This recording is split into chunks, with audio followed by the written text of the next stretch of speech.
Internal energy आपको पढ़ाएंगे, ठीक है। इंटरनल एनर्जी आपको डिस्कस करेंगे, ठीक है भाई। इंटरनल एनर्जी क्या होती है?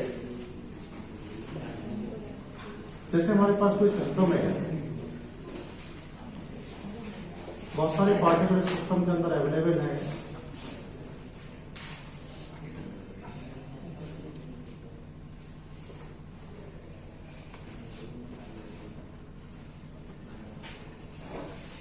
और जो पार्टिकल सिस्टम के अंदर अवेलेबल है उन पार्टिकल्स में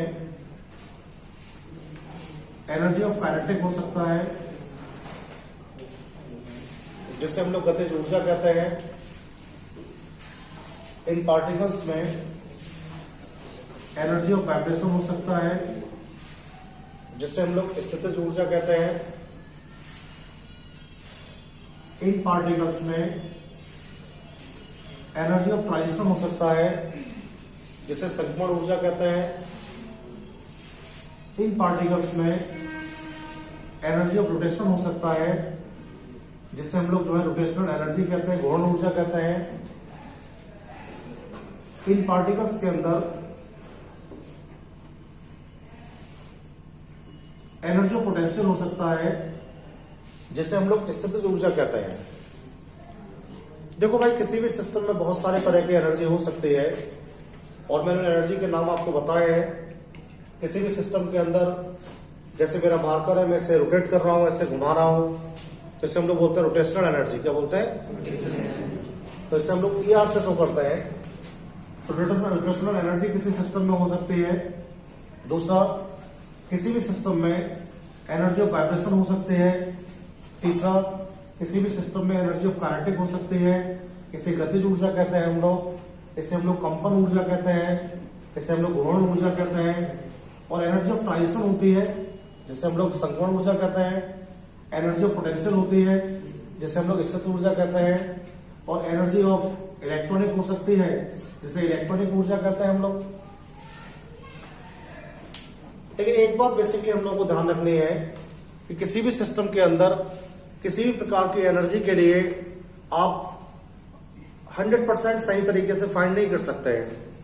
किसी भी सिस्टम में किसी भी टाइप की एनर्जी के लिए अगर आप फाइंड करना चाहते हैं, तो आप ठीक से आप इसे फाइंड आउट नहीं कर पाएंगे।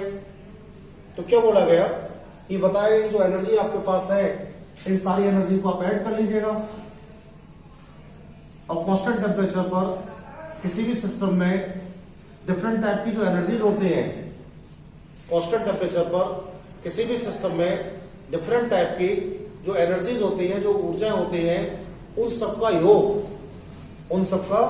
योग, जैसे क्या है, energy of kinetic, energy of vibration, energy of rotation, energy of electronic, energy of potential,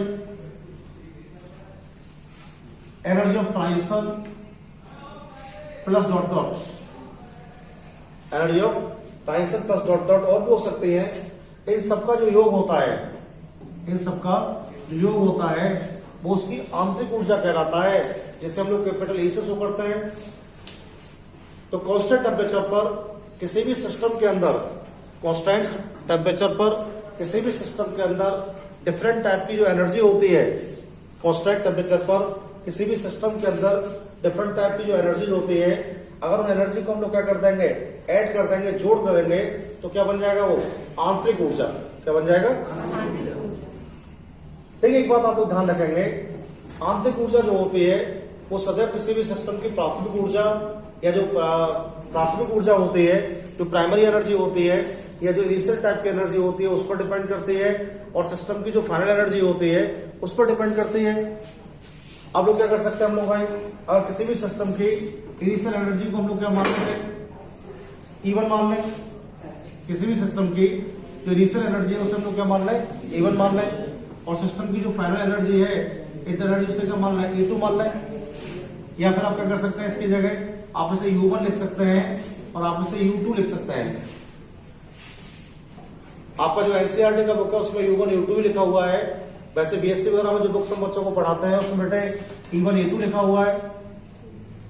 अगर आप इसकी इंटरनल एनर्जी को U1 मान लेते हैं पहली स्टेट में और अंतिम अवस्था में क्या मान लेते हैं, U2 मान लेते हैं, तो आंतरिक ऊर्जा का परिवर्तन जब आप व्यक्त करेंगे तो आंतरिक ऊर्जा का परिवर्तन डेल्टा U इक्वल टू लिखा करेंगे always U2 minus U1, U2 minus, या फिर आप लिख सकते हैं delta E equal to E2 minus E1, ऐसे भी लिख सकते हैं आप लोग।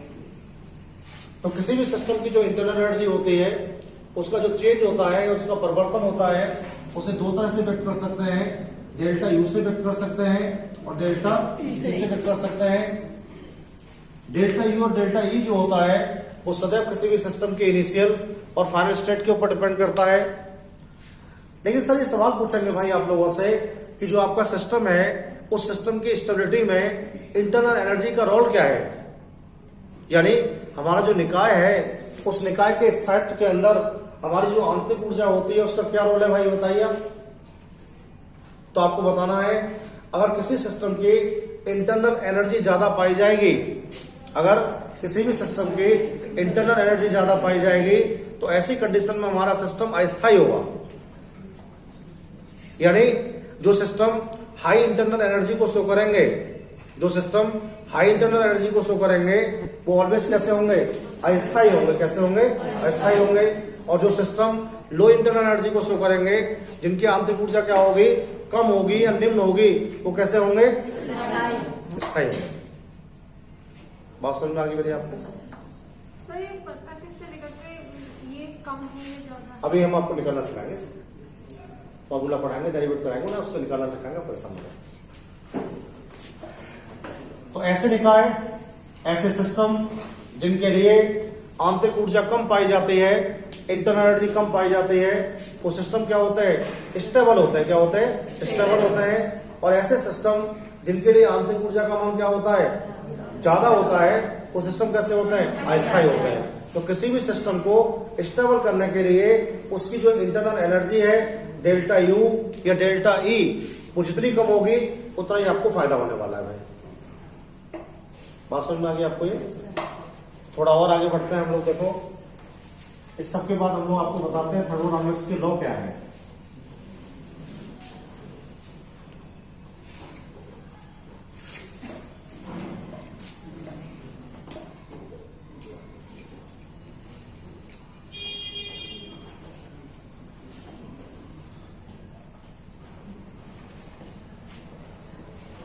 लॉ ऑफ थर्मोडायनामिक्स के बारे में आपको डिस्कस करेंगे।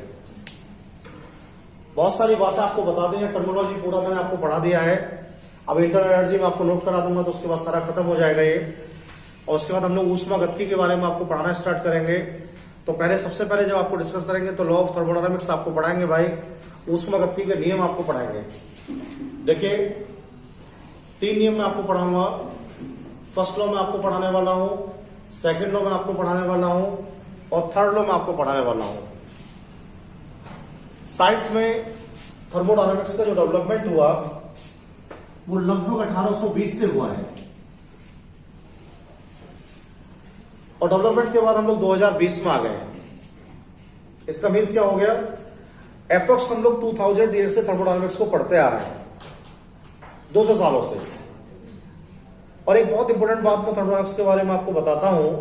देखिए जितना भी थर्मोडायनामिक्स आप लोग स्टडी कर रहे हैं ना, उसका कोई भी ना तो कोई प्रैक्टिकल एविडेंस है ना मैथमेटिकल एविडेंस है। साइंस में जितनी भी डिस्कवरी आपने पढ़ी है उन सारी डिस्कवरी में एक खास बात है, ये मांगा जाता है कि भाई आप इस बात को प्रैक्टिकली कैसे कर रहे हैं। अभी जैसे दवाइयां दी जा रही है, बाबा रामदेव ने कोरोना की दवाई बनाई थी भाई, तो मेडिकल साइंस ने क्या मांगा, उन्होंने कहा प्रूफ दो। कैसे प्रैक्टिकल किया आप लोगों ने। और अभी मेडिसिन का चक्कर चल रहा है ना देश के अंदर, क्या चल रहा है, ये प्रूव हो क्या आएगा कि आपका मेडिसिन कितना कारगर है। तो साइंस जो होता है वो प्रैक्टिकली बेस्ड है, प्रैक्टिकल चाहिए उसके अंदर। लेकिन थर्मोडायनामिक्स जो आप स्टडी करेंगे इसमें ना तो कोई मैथमेटिक्स है और ना ही कोई प्रैक्टिकल है। जितनी भी चीजें आप इस चैप्टर के अंदर पढ़ने वाले हैं वो सारी की सारी चीजें क्या हैं, ह्यूमन एक्सपीरियंस पर बेस्ड है।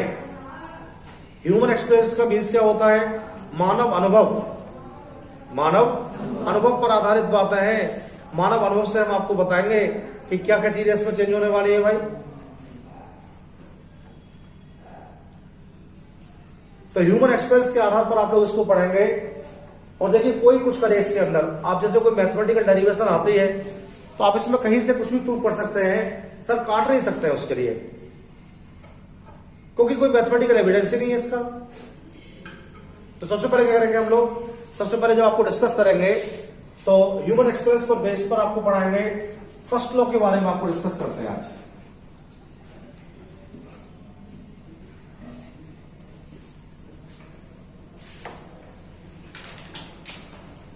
एक टॉपिक हम लोग पढ़ के आए हैं,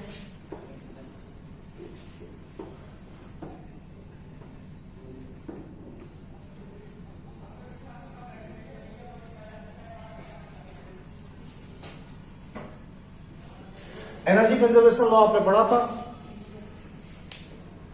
ऊर्जा संरक्षण का नियम पढ़ाते हैं आप लोग। एक बात सर आपको बताते थे, energy can not be created can not be destroy.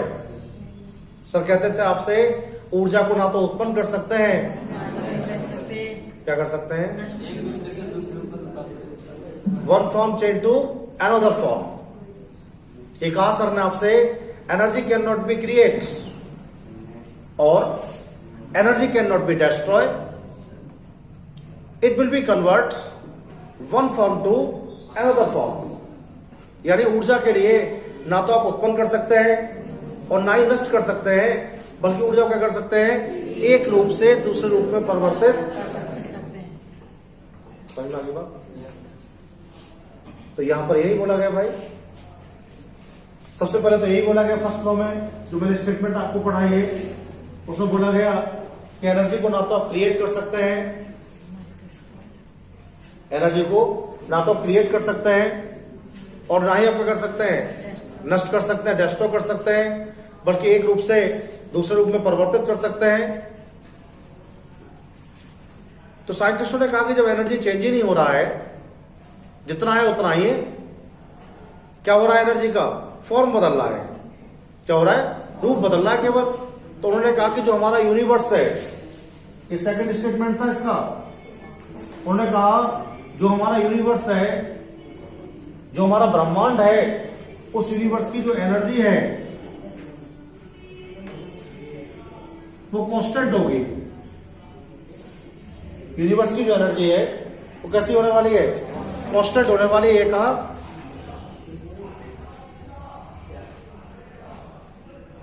अगर यूनिवर्स की एनर्जी कांस्टेंट होगी तो क्या निकल के आएगा रिजल्ट इससे भाई,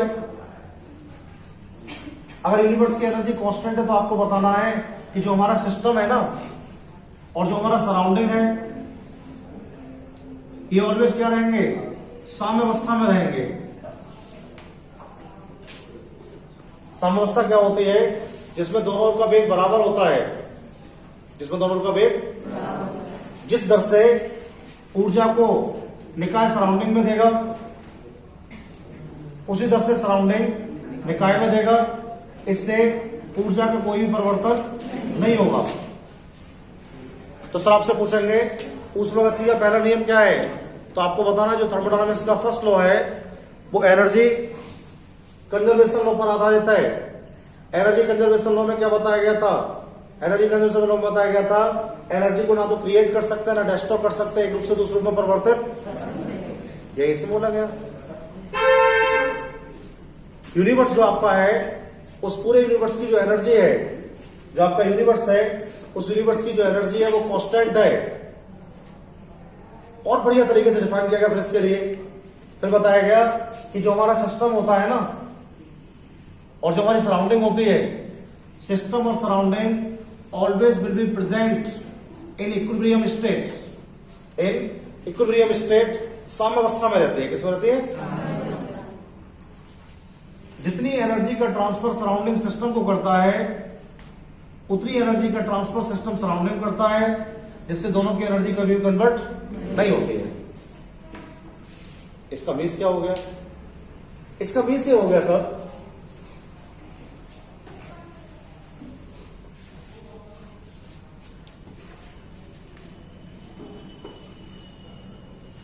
जैसे कोई सिस्टम हम लोगों के पास है,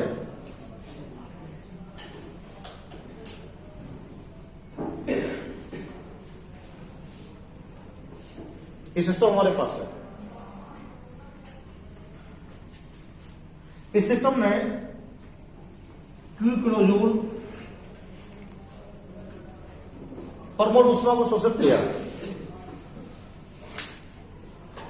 आपका जो निकाय है उसने Q किलोजूल पर मोल ऊष्मा को शोषित किया है। भाई देखिए, आप लोग खाना खाते हैं, खाने का फंक्शन क्या आपकी बॉडी में?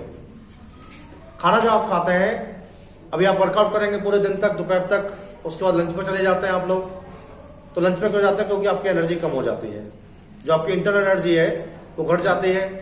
जब आपकी इंटरनल एनर्जी घट जाएगी तो आप थक जाते हैं, फिर आप खाना खा लेते हैं, फिर आप एनर्जेटिक हो जाते हैं, खाना खाते हैं, फिर एनर्जेटिक हो जाते हैं।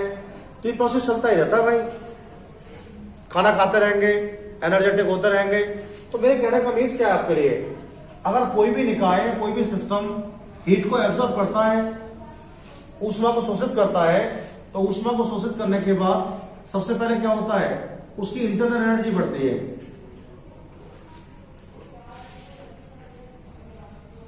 भाई ऊष्मा क्या करेगी? ऊष्मा किसी भी निकाय के द्वारा शोषित की जाएगी तो दो चीजों को ग्रोथ करेगी। किसे ग्रोथ करने वाली है? आंतरिक ऊर्जा को। क्या करेंगे? कहां गए फिर आप खाना खा के, नाश्ता करके स्कूल जाते हैं ना, वर्कआउट में आते हैं आप लोग, क्या करेगा हमारा सिस्टम? हमारा सिस्टम वर्क करने लगेगा। डब्ल्यू, खाना खाया, एनर्जी बढ़ी, वर्क हुआ। अगर इन सब बातों को मैथमेटिक्स में लिखा जाएगा तो क्या लिख सकते हैं? राइट। अगर आप इसे मैथमेटिक्स में लिखेंगे तो लिख सकते हैं कि जो ऊष्मा शोषित हो रही है वो ऊष्मा दो फंक्शन कर रही है, एक तो आंतरिक ऊर्जा को बढ़ा रही है और कार्य डब्ल्यू कर रही है। ये तो कर रहे हैं हम लोग। तो आपने खाना खाया ना, तो आपकी एनर्जी बढ़ी, तो पहला काम तो हुआ एनर्जी बढ़ी, दूसरा काम क्या हुआ? ऊष्मा से आपने काम किया, वर्कआउट किया आप लोगों ने। तो यही बता रहा हूं सर मैं आपके लिए। लेकिन क्या है, प्रोसेस साइक्लिक है। कैसा प्रोसेस है? साइक्लिक प्रोसेस होता है। अगर हमारा प्रोसेस साइक्लिक होगा तो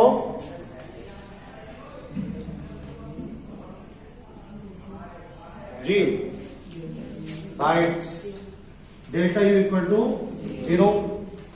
अगर डेल्टा यू इक्वल टू 0 हो गया तो क्या हो जाएगा? Q equal to 0 plus W और क्यू इक्वल टू डब्ल्यू। इसका मीन्स क्या हो गया? इसका मीन्स हो गया कि जो ऊष्मा निकाय अवशोषित कर रहा है, जो ऊष्मा निकाय अवशोषित कर रहा है उसे किस में समाप्त कर रहा है? कार्य में समाप्त कर रहा है भाई। जो हमारा सिस्टम हीट को एब्जॉर्ब कर रहा है ना, उस हीट को किस में समाप्त कर रहा है? कार्य में समाप्त कर रहा है। अगर हम लोग इस सिस्टम के लिए फाइन चेंज पर अप्लाई करें, आपने कहा सर अगर बहुत कम परिवर्तन करें तो क्या होगा? मैंने कहा आप कितना भी सूक्ष्म कर सकते हैं, जितनी आपकी मर्जी है, कितना भी फाइन चेंज कर सकते हैं आप लोग। मैंने आपको बताया अगर आप फाइन चेंज करने वाले हैं तो फाइन चेंज करने पर क्या होगा? फाइन चेंज करने पर Q जो लिखा जाएगा आप इसे लिखेंगे DQ। ठीक है, फाइन चेंज के लिए Q जो लिखा जाएगा, डेल्टा U लिखा है ना आपने, आप इसे लिखेंगे DU। और W जो लिखा है आपने, आप इसे लिखेंगे P, ऐसे लिख दो DW।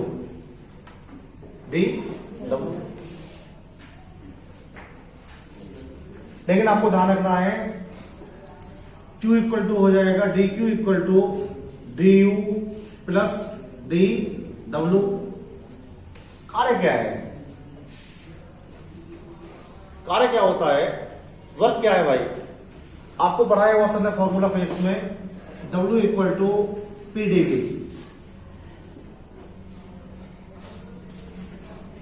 इसे बोलते हैं दाब आयतन ऊर्जा। दाब आयतन ऊर्जा, दाब आयतन। तो जब भी कभी W आया करेगा ना, तो आप तुरंत ही PdV लिखा करेंगे। कार्य जो होता है वो दाब आयतन ऊर्जा के बराबर होता है, दाब आयतन ऊर्जा के बराबर होता है। अगर आप ऐसा कर देंगे तो क्या हो जाएगा, तो ये हो जाएगा आपका dq equal to du plus PdV। लेकिन मैंने आपसे कहा प्रोसेस साइक्लिक है, प्रोसेस साइक्लिक है, तो आपने बताया सर डेल्टा यू का जो वैल्यू है वो क्या हो जाएगा, 0। तो आपने बताया सर क्या हो जाएगा, dq इक्वल टू हो जाएगा PdV। यानी इसका मीन्स ये हो गया कि आप चाहे कितनी भी कम ऊष्मा को सोच सकता है, आप चाहे कितनी भी कम ऊष्मा को सोच सकता है, वह ऊष्मा कार्य में जरूर परिवर्तित होगी, वह ऊष्मा कार्य में जरूर परिवर्तित होगी। यही ऊष्मागतिकी का फर्स्ट लॉ है, यही ऊष्मागतिकी का। भाई जब तक ऊष्मा कार्य में परिवर्तित होते रहेगी तब तक हमारी ऊर्जा क्या रहेगी, स्थिर रहेगी। क्या रहेगी, यही तो कहा था पहले रूल में कि ऊर्जा को उत्पन्न नहीं कर सकते हैं, नष्ट नहीं कर सकते हैं, क्या कर सकते हैं, एक रूप से दूसरे रूप में परिवर्तित कर सकते हैं। किसमें कन्वर्ट कर रहे हैं, ऊष्मा को हम लोग कार्य में परिवर्तित कर रहे हैं और बराबर मात्रा में परिवर्तित कर रहे हैं। इसलिए क्या होगा, ऊर्जा का चेंज हमारे अंदर नहीं होगा। कुछ बेसिक चीज आपको ध्यान रखनी है, और देखिए बेसिक चीजें क्या बेटे इसके अंदर,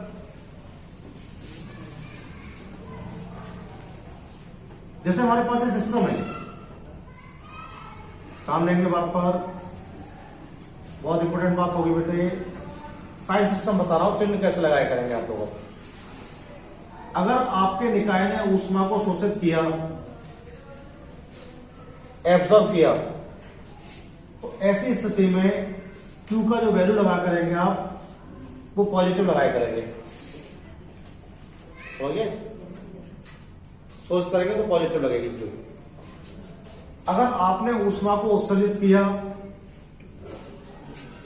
निकाला आपने, तो ऐसी स्थिति में Q का वैल्यू क्या करेंगे आप, नेगेटिव। अगर आपका सिस्टम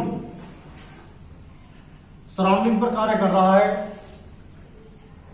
आपका सिस्टम, मैं सिस्टम हूं, इस दीवार को धक्का मार रहा हूं, तो जो कार्य होगा वो W नेगेटिव होगा, ध्यान रखना। कैसा होगा, अगर आपका सराउंडिंग सिस्टम पे कार्य कर रहा है, W कैसा होगा, कैसा होगा, पॉजिटिव। तो अगर ऊष्मा को शोषित करेंगे तो कैसी होगी, शोषित करेंगे तो पॉजिटिव, निकालेंगे तो सिस्टम कार्य करेगा तो, और सिस्टम पर होगा तो याद रखिए। अगर आपने हीट को एब्जॉर्ब किया तो Q का मान पॉजिटिव आना चाहिए, अगर आपने हीट को इमिट किया तो Q का मान नेगेटिव आना चाहिए। अगर आपने कार्य किया है सिस्टम से सराउंडिंग पर तो W आपको नेगेटिव आना चाहिए, और सराउंडिंग के सिस्टम पर कार्य किया तो W पॉजिटिव आना चाहिए। इस बात में कोई भी कंप्रोमाइज नहीं होगा। अगर आपने चिन्ह उल्टे लगा दिए तो सारा मामला गड़बड़ हो जाएगा भाई, समझिए। ठीक है, तो आप लोग नोट कीजिएगा ऐसे।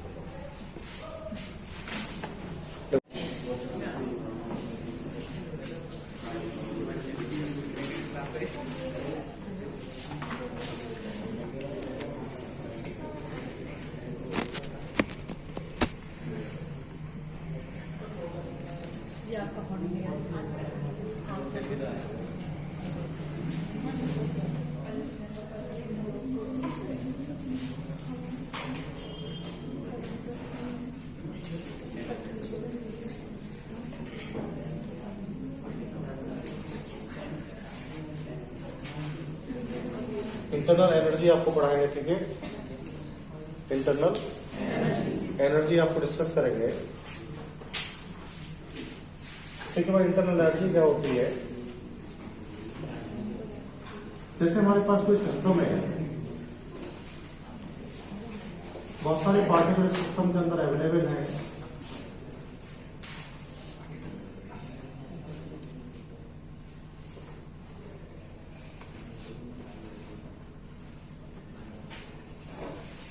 और जो पार्टिकल सिस्टम के अंदर अवेलेबल है उन पार्टिकल्स में एनर्जी ऑफ काइनेटिक हो सकता है, जिसे हम लोग गतिज ऊर्जा कहते हैं। इन पार्टिकल्स में एनर्जी ऑफ वाइब्रेशन हो सकता है, जिसे हम लोग स्थितिज ऊर्जा कहते हैं। इन पार्टिकल्स में एनर्जी ऑफ ट्रांजिशन हो सकता है, जिसे संक्रमण ऊर्जा कहते हैं। इन पार्टिकल्स में एनर्जी ऑफ रोटेशन हो सकता है, जिसे हम लोग जो है रोटेशनल एनर्जी कहते हैं, घूर्णन ऊर्जा कहते हैं। इन पार्टिकल्स के अंदर एनर्जी ऑफ पोटेंशियल हो सकता है, जिसे हम लोग स्थितिज ऊर्जा कहते हैं। देखो भाई, किसी भी सिस्टम में बहुत सारे तरह की एनर्जी हो सकती है और मैंने एनर्जी के नाम आपको बताए हैं। किसी भी सिस्टम के अंदर जैसे मेरा मार्कर है, मैं इसे रोटेट कर रहा हूं, ऐसे घुमा रहा हूं, तो इसे हम लोग बोलते हैं रोटेशनल एनर्जी। क्या बोलते हैं? तो इसे हम लोग ER से शो करते हैं। रोटेशनल एनर्जी किसी सिस्टम में हो सकती है। दूसरा, किसी भी सिस्टम में एनर्जी ऑफ वाइब्रेशन हो सकती है। तीसरा, किसी भी सिस्टम में एनर्जी ऑफ काइनेटिक हो सकती है। इसे गतिज ऊर्जा कहते हैं हम लोग। इसे हम लोग कंपन ऊर्जा कहते हैं। इसे हम लोग घूर्णन ऊर्जा कहते हैं। और एनर्जी ऑफ ट्रांजिशन होती है, जिसे हम लोग संक्रमण ऊर्जा कहते हैं। एनर्जी ऑफ पोटेंशियल होती है, जिसे हम लोग स्थित ऊर्जा कहते हैं। और एनर्जी ऑफ इलेक्ट्रॉनिक हो सकती है, जिसे इलेक्ट्रॉनिक ऊर्जा कहते हैं हम लोग। लेकिन एक बात बेसिकली हम लोग को ध्यान रखनी है कि किसी भी सिस्टम के अंदर किसी भी प्रकार की एनर्जी के लिए आप 100% सही तरीके से फाइंड नहीं कर सकते हैं। किसी भी सिस्टम में किसी भी टाइप की एनर्जी के लिए अगर आप फाइंड करना चाहते हैं तो आप ठीक से आप इसे फाइंड आउट नहीं कर पाएंगे। तो क्या बोला गया कि बताए जो एनर्जी आपके पास है, इन सारी एनर्जी को आप ऐड कर लीजिएगा और कांस्टेंट टेम्परेचर पर किसी भी सिस्टम में डिफरेंट टाइप की जो एनर्जीज होती हैं, कांस्टेंट टेम्परेचर पर किसी भी सिस्टम में डिफरेंट टाइप की जो एनर्जीज होती हैं, जो ऊर्जाएं होती हैं, उन सबका योग जैसे क्या है?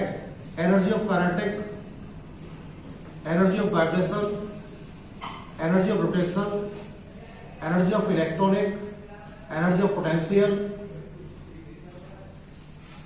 Energy of transition plus dot dot, energy of transition plus dot dot और भी हो सकती है। इन सबका जो योग होता है, वो उसकी आंतरिक ऊर्जा कहलाता है, जिसे हम लोग कैपिटल E से शो करते हैं। तो कांस्टेंट टेम्परेचर पर किसी भी सिस्टम के अंदर डिफरेंट टाइप की जो एनर्जी होती है, कांस्टेंट टेम्परेचर पर किसी भी सिस्टम के अंदर डिफरेंट टाइप की जो एनर्जी होती है, अगर उन एनर्जी को हम लोग क्या कर देंगे? ऐड कर देंगे, जोड़ कर देंगे, तो क्या बन जाएगा? वो आंतरिक ऊर्जा। क्या बन जाएगा? देखिए, एक बात आप लोग ध्यान रखेंगे, आंतरिक ऊर्जा जो होती है वो सदैव किसी भी सिस्टम की प्राथमिक ऊर्जा या जो प्राथमिक ऊर्जा होती है, जो प्राइमरी एनर्जी होती है या जो इनिशियल टाइप की एनर्जी होती है, उस पर डिपेंड करती है। और सिस्टम की जो फाइनल एनर्जी होती है उस पर डिपेंड करती है। अब लोग क्या कर सकते हैं हम लोग भाई, अगर किसी भी सिस्टम की इनिशियल एनर्जी को हम लोग क्या मान लेते हैं? E1 मान लें। किसी भी सिस्टम की जो इनिशियल एनर्जी है उसे हम लोग क्या मान लें? E1 मान लें। और सिस्टम की जो फाइनल एनर्जी है, इंटर एनर्जी, उसे क्या मान लें? E2 मान लें। या फिर आप क्या कर सकते हैं, इसकी जगह आप इसे U1 लिख सकते हैं और आप इसे U2 लिख सकते हैं। आपका जो NCERT का बुक है उसमें U1 U2 भी लिखा हुआ है। वैसे BSc वगैरह में जो बुक्स हम बच्चों को पढ़ाते हैं उसमें बेटे E1 E2 लिखा हुआ है। अगर आप इसकी इंटर एनर्जी को U1 मान लेते हैं पहली स्टेट में और अंतिम अवस्था में क्या मान लेते हैं? U2 मान लेते हैं, तो आंतरिक ऊर्जा का परिवर्तन जब आप व्यक्त करेंगे तो आंतरिक ऊर्जा का परिवर्तन डेल्टा U इक्वल टू लिखा करेंगे always U2 minus U1, U2 minus, या फिर आप लिख सकते हैं delta E equal to E2 minus E1, ऐसे भी लिख सकते हैं आप लोग। तो किसी भी सिस्टम की जो इंटरनल एनर्जी होती है उसका जो चेंज होता है, उसका परिवर्तन होता है, उसे दो तरह से व्यक्त कर सकते हैं। डेल्टा यू से व्यक्त कर सकते हैं और डेल्टा ई से व्यक्त कर सकते हैं। डेल्टा यू और डेल्टा ई जो होता है वो सदैव किसी भी सिस्टम के इनिशियल और फाइनल स्टेट के ऊपर डिपेंड करता है। लेकिन सर ये सवाल पूछेंगे भाई आप लोगों से कि जो आपका सिस्टम है उस सिस्टम की स्टेबिलिटी में इंटरनल एनर्जी का रोल क्या है, यानी हमारा जो निकाय है उस निकाय के स्थायित्व के अंदर हमारी जो आंतरिक ऊर्जा होती है उसका क्या रोल है भाई बताइए आप। तो आपको बताना है अगर किसी सिस्टम की इंटरनल एनर्जी ज्यादा पाई जाएगी, अगर किसी भी सिस्टम की इंटरनल एनर्जी ज्यादा पाई जाएगी तो ऐसी कंडीशन में हमारा सिस्टम अस्थायी होगा। यानी जो सिस्टम हाई इंटरनल एनर्जी को शो करेंगे, जो सिस्टम हाई इंटरनल एनर्जी को शो करेंगे वो ऑलवेज कैसे होंगे, अस्थायी होंगे। कैसे होंगे, अस्थायी होंगे।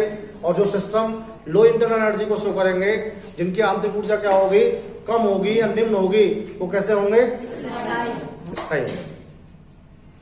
बात समझ में आ गई आपको? सर ये पता किससे निकल के ये कम है या ज्यादा? अभी हम आपको निकालना सिखाएंगे, फॉर्मूला पढ़ाएंगे, डेरिवेट कराएंगे ना, उससे निकालना सिखाएंगे, पैसा मिलेगा। तो ऐसे निकाय, ऐसे सिस्टम जिनके लिए आंतरिक ऊर्जा कम पाई जाती है, इंटरनल एनर्जी कम पाई जाती है, वो सिस्टम क्या होते हैं, स्टेबल होते हैं। क्या होते हैं, स्टेबल होते हैं। और ऐसे सिस्टम जिनके लिए आंतरिक ऊर्जा का मान क्या होता है, ज्यादा होता है, वो सिस्टम कैसे होते हैं, अस्थायी होते हैं। तो किसी भी सिस्टम को स्टेबल करने के लिए उसकी जो इंटरनल एनर्जी है डेल्टा यू या डेल्टा ई वो जितनी कम होगी उतना ही आपको फायदा होने वाला है भाई। बात समझ में आ गई आपको? ये थोड़ा और आगे बढ़ते हैं हम लोग। देखो इस सब के बाद हम लोग आपको बताते हैं थर्मोडायनामिक्स के लॉ क्या है।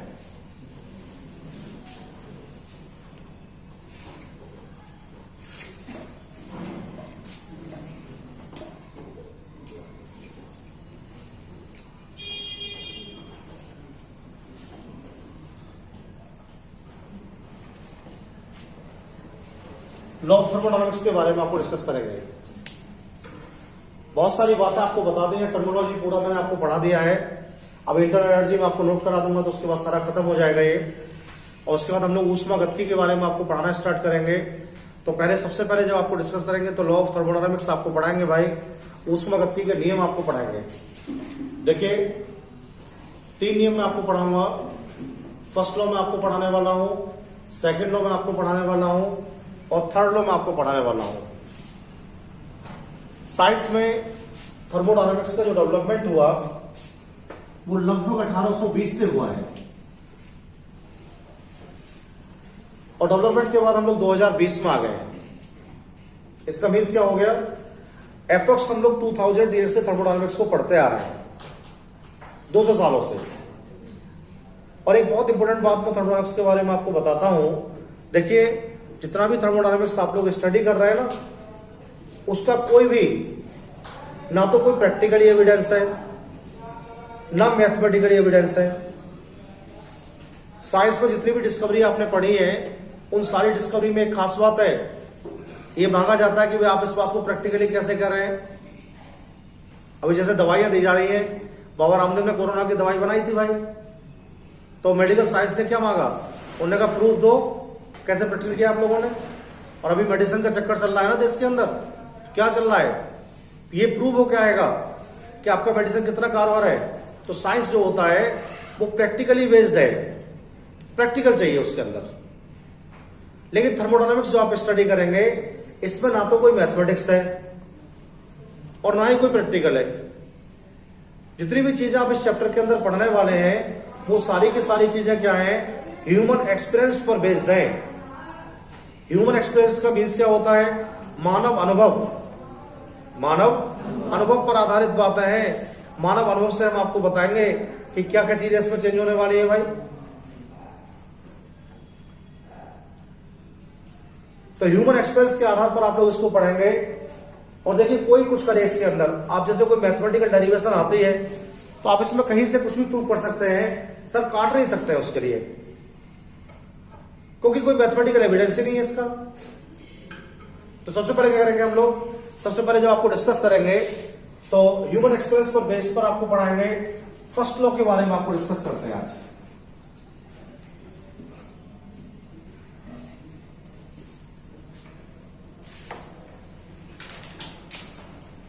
एक टॉपिक हम लोग पढ़ के आए हैं,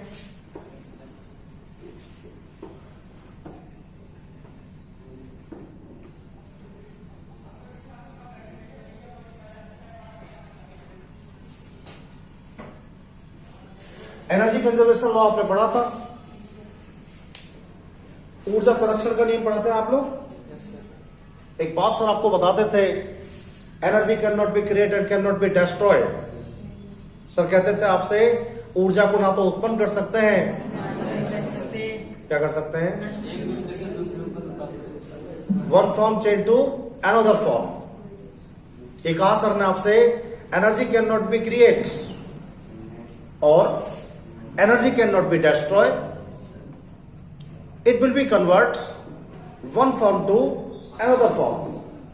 यानी ऊर्जा के लिए ना तो आप उत्पन्न कर सकते हैं और ना ही नष्ट कर सकते हैं, बल्कि ऊर्जा को क्या कर सकते हैं, एक रूप से दूसरे रूप में परिवर्तित कर सकते हैं। समझ में आ गई बात? तो यहां पर यही बोला गया भाई, सबसे पहले तो यही बोला गया फर्स्ट लॉ में, जो मैंने स्टेटमेंट आपको पढ़ाई है, उसमें बोला गया कि एनर्जी को ना तो आप क्रिएट कर सकते हैं, एनर्जी को ना तो क्रिएट कर सकते हैं और ना ही आप क्या कर सकते हैं, नष्ट कर सकते हैं, डिस्ट्रॉय कर सकते हैं, बल्कि एक रूप से दूसरे रूप में परिवर्तित कर सकते हैं। तो साइंटिस्टों ने कहा कि जब एनर्जी चेंज ही नहीं हो रहा है, जितना है उतना ही है, क्या हो रहा है, एनर्जी का फॉर्म बदल रहा है, क्या हो रहा है, रूप बदल रहा है केवल। तो उन्होंने कहा कि जो हमारा यूनिवर्स है, ये सेकंड स्टेटमेंट था इसका, उन्होंने कहा जो हमारा यूनिवर्स है, जो हमारा ब्रह्मांड है, उस यूनिवर्स की जो एनर्जी है वो कांस्टेंट होगी। यूनिवर्स की जो एनर्जी है वो कैसी होने वाली है, कांस्टेंट होने वाली है। कहा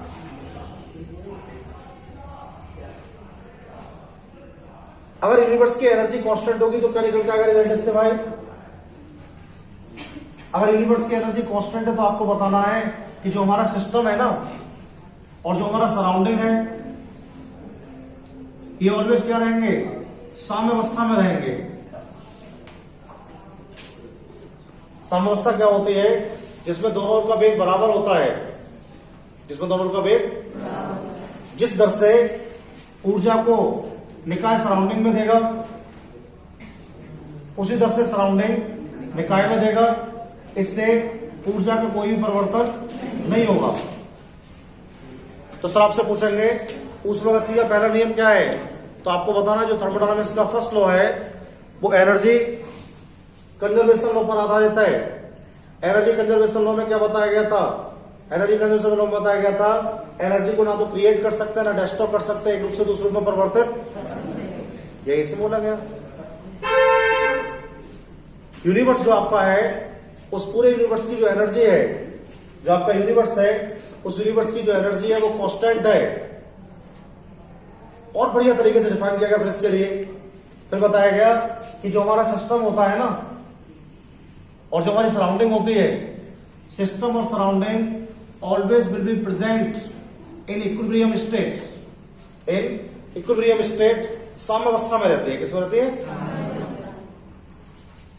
जितनी एनर्जी का ट्रांसफर सराउंडिंग सिस्टम को करता है उतनी एनर्जी का ट्रांसफर सिस्टम सराउंडिंग करता है, जिससे दोनों की एनर्जी कभी कन्वर्ट नहीं होती है।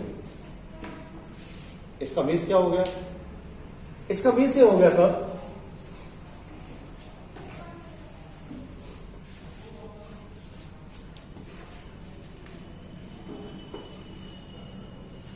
जैसे कोई सिस्टम हम लोगों के पास है,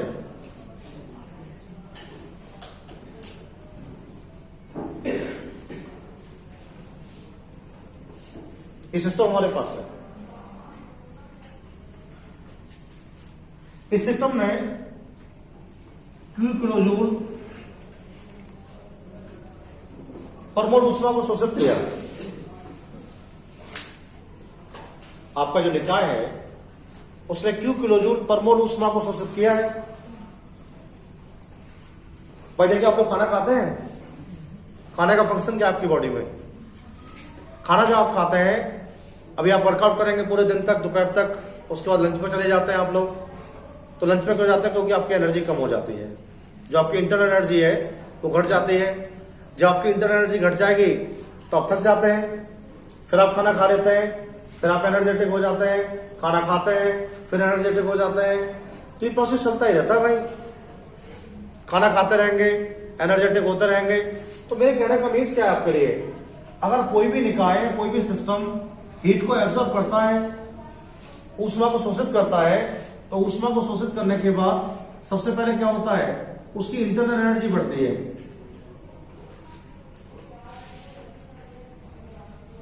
भाई ऊष्मा क्या करेगी? ऊष्मा किसी भी निकाय के द्वारा शोषित की जाएगी तो दो चीजों को ग्रोथ करेगी। किसे ग्रोथ करने वाली है? आंतरिक ऊर्जा को। क्या करेंगे?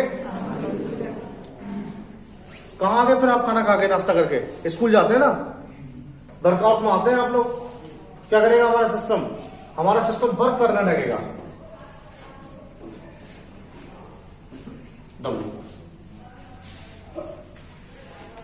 खाना खाया, एनर्जी बढ़ी, वर्क हुआ। अगर इन सब बातों को मैथमेटिक्स में लिखा जाएगा तो क्या लिख सकते हैं? राइट। अगर आप इसे मैथमेटिक्स में लिखेंगे तो लिख सकते हैं कि जो ऊष्मा शोषित हो रही है वो ऊष्मा दो फंक्शन कर रही है। एक तो आंतरिक ऊर्जा को बढ़ा रही है और कार्य W कर रही है। ये तो कर रहे हैं हम लोग। भाई आपने खाना खाया ना, तो आपकी एनर्जी बढ़ी, तो पहला काम तो हुआ एनर्जी बढ़ी, दूसरा काम क्या हुआ? ऊष्मा से आपने काम किया, वर्कआउट किया आप लोगों ने। तो यही बता रहा हूं सर मैं आपके लिए। लेकिन क्या है, प्रोसेस साइक्लिक है। कैसा प्रोसेस है? साइक्लिक प्रोसेस होता है। अगर हमारा प्रोसेस साइक्लिक होगा तो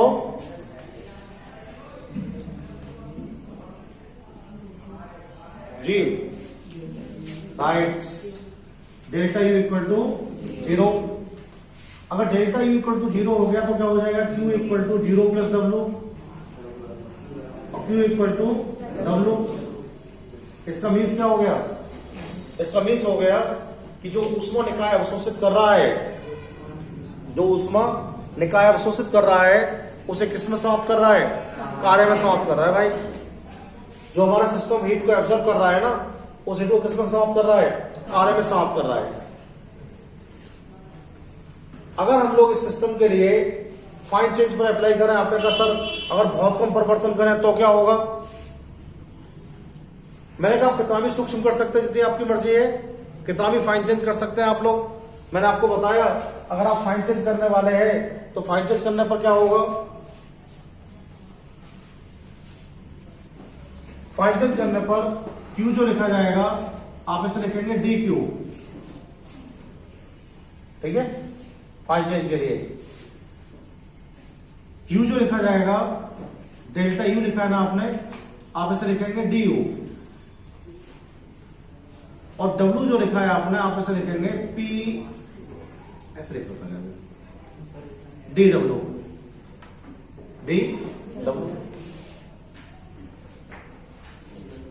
लेकिन आपको ध्यान रखना है Q इक्वल टू हो जाएगा DQ equal to DU plus DW।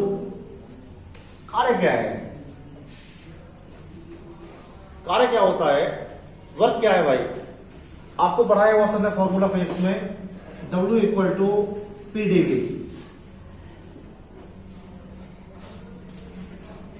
इसे बोलते हैं दाब आयतन ऊर्जा। दाब आयतन ऊर्जा, दाब आयतन। तो जब भी कभी W आया करेगा ना, तो आप तुरंत ही पीडीवी लिखा करेंगे। कार्य जो होता है वो दाब आयतन ऊर्जा के बराबर होता है, दाब आयतन ऊर्जा के बराबर होता है। अगर आप ऐसा कर देंगे तो क्या हो जाएगा? तो हो जाएगा आपका DQ equal to DU plus PdV। लेकिन मैंने आपसे कहा प्रोसेस साइक्लिक है, प्रोसेस साइक्लिक है। तो आपने बताया सर डेल्टा यू का जो वैल्यू है वो क्या हो जाएगा 0। तो आपने बताया सर क्या हो जाएगा dq इक्वल टू हो जाएगा pdv। यानी इसका मीन्स ये हो गया कि आप चाहे कितनी भी कम ऊष्मा को सोच सकता है, आप चाहे कितनी भी कम ऊष्मा को सोच सकता है, वह ऊष्मा कार्य में जरूर परिवर्तित होगी, वह ऊष्मा कार्य में जरूर परिवर्तित होगी। यही ऊष्मागतिकी का फर्स्ट लॉ है, यही ऊष्मागतिकी का। भाई जब तक ऊष्मा कार्य में परिवर्तित होते रहेगी तब तक हमारी ऊर्जा क्या रहेगी, स्थिर रहेगी। क्या रहेगी, यही तो कहा था पहले रूल में कि ऊर्जा को उत्पन्न नहीं कर सकते हैं, नष्ट नहीं कर सकते हैं, क्या कर सकते हैं, एक रूप से दूसरे रूप में परिवर्तित कर सकते हैं। किसमें परिवर्तित कर रहे हैं, ऊष्मा को हम लोग कार्य में परिवर्तित कर रहे हैं और बराबर मात्रा में परिवर्तित कर रहे हैं। इसलिए क्या होगा, ऊर्जा का चेंज हमारे अंदर नहीं होगा। कुछ बेसिक चीज आपको ध्यान रखनी है। और देखिए बेसिक चीज है क्या बेटा इसके अंदर, जैसे हमारे पास ये सिस्टम है, ध्यान देंगे बात पर, बहुत इंपॉर्टेंट बात होगी बेटे। साइंस सिस्टम बता रहा हूं, चिन्ह कैसे लगाया करेंगे आप लोगों। अगर आपके निकाय ने ऊष्मा को शोषित किया,